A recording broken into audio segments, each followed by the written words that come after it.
Hello student, today we have learned class 6 math chapter number 4 exercise 4.2 solution। इस video में हम लोग ना एक्सरसाइज 4.2 के सॉल्यूशन देखेंगे। तो पहला है आइडेंटिफाई ईच फिगर बिलो। सही फिगर को क्या करना है, आइडेंटिफाई करना है एज एन ओपन फिगर और अ क्लोज्ड फिगर। इनमें से कौन से ओपन फिगर है और कौन से क्लोज फिगर है। तो इसको देखेंगे ना, तो इसको आप देख करके तो बता नहीं सकते हैं कि इसका कौन सा पॉइंट स्टार्टिंग है कौन सा पॉइंट एंडिंग है। तो इसलिए क्या है, ये क्लोज्ड फिगर है। क्या बोल देंगे आप इसको, it is a closed figure. Okay, then B देखिए, बी को आप देख कर बता सकते हैं ना कि इसके दो क्या है, डिस्टिंक्ट पॉइंट है।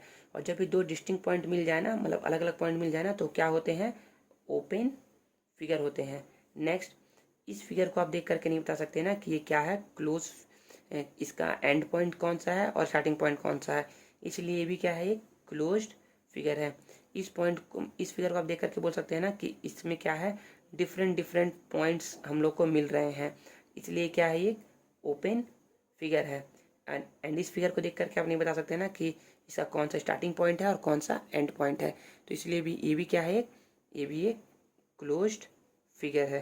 ओके, देन टेल वेदर और not each figure is a simple closed figure. तो हमको बताना है ना कि कौन सा फिगर क्या है, सिंपल क्लोज्ड फिगर है। मैंने बताया था ना पहले आपको कि सिंपल क्लोज्ड फिगर क्या होते हैं। तो सिंपल क्लोज्ड फिगर उस फिगर को बोलते हैं ना जो क्या हो, एक दूसरे को कभी भी कट ना करे, मतलब कि क्रॉस ना करे, और वो क्या हो, क्लोज हो, तो उसको ना बोलते हैं सिंपल क्लोज्ड फिगर। तो इस फिगर को देखेंगे ना आप, तो देखिए इसमें ना ये जो पॉइंट है ना, ये पॉइंट क्या हो रहा है, कट हो रहा है, मतलब क्रॉस कर रहा है। ठीक है, जब भी आप खुद बना करके देखिए, जब ऐसा करके बनाएंगे ना, तो बनाएंगे ऐसे, यहाँ पे बना लिया आपने, फिर जब आप ऐसे करके मूव करेंगे ना, देखिए तो यहाँ पर ये पॉइंट कट हो गया, फिर यहाँ पर एक कट हो गया, यहाँ पर कट हो गया, तो ये सिंपल क्लोज्ड फिगर नहीं है। तो इसको लिख सकते हैं आप, नो। ठीक है, देन इसको बनाइए, तो ये क्या है, यहाँ से आपने स्टार्ट किया बनाना, यहाँ से बनाए, ऐसे मूव किया मूव किया मूव किया मूव किया मूव किया, ये देखिए ये किसी को क्रॉस तो नहीं कर रहा है, लेकिन ये क्या है, क्लोज नहीं है, तो इसलिए ये भी क्या हो जाएगा, सिंपल क्लोज फिगर नहीं होगा। देन इस फिगर को देखिए, तो इस फिगर को देखोगे ना, तो ये देखिए यहाँ से मूव करिए चलना, मतलब यहाँ से ड्रॉ करिए, आपने ऐसे बनाया, देन ऐसे, देन ऐसे, देन ऐसे, देन ऐसे, एंड देन ऐसे। तो इस फिगर में क्या हुआ, पॉइंट ने ना, मतलब कि पेंसिल ने ना क्या किया, किसी को कट नहीं किया, मतलब कि क्रॉस नहीं किया, और एक क्लोज भी है, इसलिए क्या है, ये सिंपल क्लोज्ड फिगर है ये। ओके, देन इसे भी देखेंगे ना, तो देखिए ये ना दिख तो रहा है क्लोज फिगर, लेकिन ये सिंपल नहीं है। क्यों, क्योंकि ये क्या कर रहा है, क्रॉस कर रहा है। देखिए यहाँ पर क्रॉस कर रहा है ना, इसलिए भी क्या है, सिंपल क्लोज फिगर नहीं है। तो यहाँ पर भी नो लिख सकते हैं।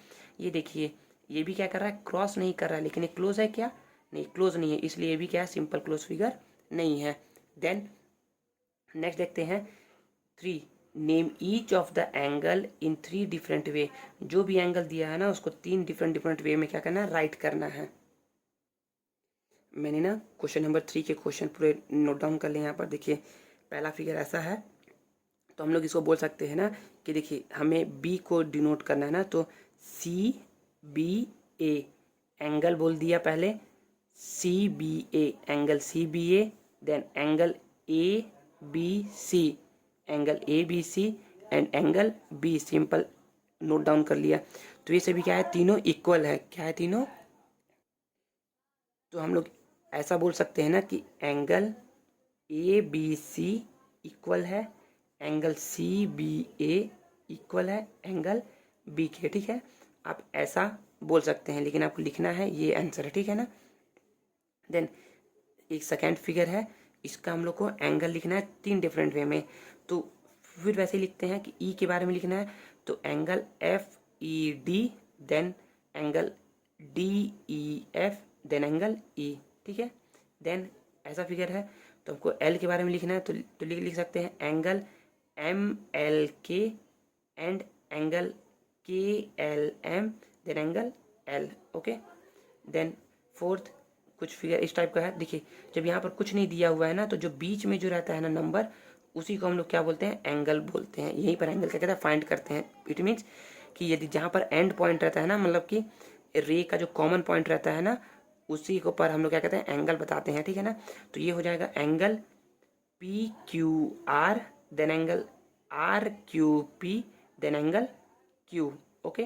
देन देखिए यहाँ पर भी कुछ नहीं दिया, तो यहाँ पर भी हम लोग कॉमन पॉइंट क्या है, वाई है, तो वाई पे बताएंगे angle X Y Z, angle Z Y X, then angle Y. Okay, यहाँ पर बता दिया गया है। नेक्स्ट क्वेश्चन नंबर 4 देखते हैं। क्वेश्चन नंबर 4 क्या बोल रहा है, name the angle in given figure. तो हम लोग क्या बताना है, एंगल के नेम बताने हैं जो कि फिगर में दिए हुए हैं। तो देखिए ये जो फिगर है, ये एक रे हो गया, ये एक रे हो गया, तो यहाँ पर एक एंगल बन जाएगा, यहाँ पर एक एंगल बन जाएगा, यहाँ पर एक एंगल बन जाएगा, और यहाँ पर एंगल बन जाएगा। तो एंगल जो है ना, वो दो रे या दो लाइन सेगमेंट के बीच में भी बन सकता है। तो याद रखिए एंगल बनता है दो रे या फिर दो लाइन सेगमेंट के बीच में। तो ये क्या है, लाइन सेगमेंट है। क्या है ये, लाइन सेगमेंट है। तो हम बोल सकते हैं इसके लिए एंगल डी ए बी, मतलब angle D A B and angle D C B. देखिए डी ए बी में इस एंगल के बारे में बताया हम लोगों ने, और डी सी बी में इस एंगल के बारे में बताया। देन सी बी ए इस एंगल के बारे में बताया गया, देन सी डी ए इस एंगल के बारे में बताया गया।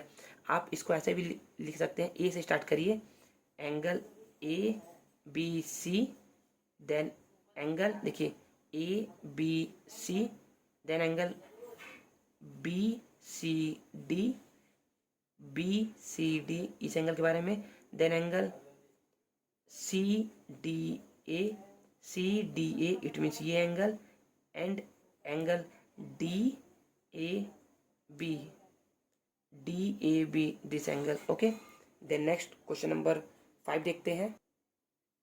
क्वेश्चन नंबर 5 है, इन द गिवन फिगर, जो फिगर दिया हुआ है ना, नेम द पॉइंट, पॉइंट्स के नेम बताने हैं। तो पहला है in the interior of angle C O D. देखिए सी ओ डी, इसके बीच में कौन कौन से हम लोग को पॉइंट दिख रहे हैं, तो पॉइंट क्या दिख रहा है इसमें, एफ। तो क्या बोल देंगे आप answer, F. Okay, then in the exterior of angle D O E. तो डी ओ और ई, डी ओ और ई के एक्सटीरियर में कौन कौन सा एंगल दिख रहा है, सॉरी पॉइंट दिख रहा है। तो देखिए यहाँ पर हमें बी दिख रहा है, यहाँ पे हमें एफ दिख रहा है, यहाँ सी दिख रहा है, और यहाँ जी दिख रहा है। तो आप बोल सकते हैं B F C and G. Then next देखिए यहाँ पर सी होना चाहिए, on angle D O E, D O E, D O E में क्या क्या दिख रहे हैं आपको पॉइंट। तो पहला देखिए डी ओ ई में, तो डी खुद है, ओ खुद है, और ई खुद है। तो आप बोल सकते हैं D O and E. Okay, अब नेक्स्ट क्वेश्चन है question number 6, the figure shown two intersecting line P Q and R S. जो फिगर है ना, वो P Q line P Q and R S. देखिए यहाँ रॉन्ग है ना, ये P R and Q S होगा, P R and Q S है, ठीक है ना। The figure shows the two intersecting line P R and Q S, P R Q S. Could you think, क्या आप सोच सकते हैं, of the figure as being formed by 4 rays with a common end point. तो क्या आप सोच सकते हैं कि जो ये जो बना है ना फिगर, वो क्या है, उसमें 4 रेज है, ठीक है, क्या आप सोच सकते हैं। तो यस, इसमें क्या है, 4 रेज है। आप देख सकते हैं ना, तो रे क्या है, ए पी। तो मैं बोल सकता हूँ ना कि रेज आर, क्या क्या रेज है, तो ए पी रेज है। ओके, देन ए क्यू रेज है, देन ए एस रेज है, एंड ए आर रेज है। Okay, name at least 6 angle formed by the रे। 6 एंगल के नाम बताने हैं जो कि क्या है, इस रे से बने हुए हैं। ओके, तो आप बोल सकते हैं एंगल्स आर, क्या क्या एंगल्स होंगे, एंगल्स है यहाँ पर P A Q, angle P A Q, then angle Q A R, angle Q A R, then angle R A S, angle R A S, then angle S A P, then angle S A P, then angle P A R, ये angle. Okay, P A R, angle PAR and angle QAS, ये वाला angle, ठीक है, angle QAS। आप देख सकते हैं यहाँ पर ये सॉल्व किया गया है, ठीक है ना। क्वेश्चन नंबर 1 से लेकर के 6 तक है। अब 7 देखते हैं, 7 क्या क्वेश्चन बोल रहा है। 7th है द वर्टेज, 7 MCQ क्वेश्चन है। The vertex of an angle lies, जो वर्टेज होता है ना किसी भी एंगल का, वो लाइज करता है in the interior, in the exterior, on the boundary और नन ऑफ द अबव। तो जो भी किसी भी एंगल का जो एक्सटीरियर जो वर्टेक्स होता है ना वो लाई करता है ऑन इट्स बाउंड्री पर। तो आप देख सकते हैं कि बाउंड्री पे क्या कहता है, लाई करता है। जैसे कि आप चेक करिए, देखिए एक एंगल है ना, इसका जो वर्टेक्स है वो कहाँ लाई करता है, बाउंड्री पर लाई करता है, इसे बोलते हैं boundary. Okay, then question number 8, which of the following is another name of angle PQR। PQR का अनदर नेम क्या हो जाएगा, तो मैंने बताया था ना कि एंगल PQR इक्वल होता है एंगल RQP और एंगल QK। तो यहाँ पर एंगल RQP, ये एंगल, ये हो जाएगा answer. Then next, then question number 9 है adjacent side of a polygon have dash common end point. तो जो भी एडजेसेंट साइड होते हैं ना पॉलीगन के, उसके कितने एंड पॉइंट होते हैं। तो आप देख सकते हैं यहाँ पर कि कोई भी एडजेसेंट पॉइंट है, कोई भी एडजेसेंट साइड है, देखिए ये साइड और ये साइड दोनों एडजेसेंट साइड बोलेंगे इसको, ठीक है ना। और इसके कितने कॉमन पॉइंट होते हैं देख सकते हैं, केवल एक एडजेसेंट पॉइंट होते हैं। तो यहाँ पर आंसर क्या हो जाएगा, बी, ओनली 1 होते हैं। At least how many line segment are required to make a polygon. तो एटलीस्ट कम से कम कितने लाइन सेगमेंट रिक्वायर्ड होते हैं एक पॉलीगन बनाने के लिए। तो कम से कम रिक्वायर्ड होते हैं 3।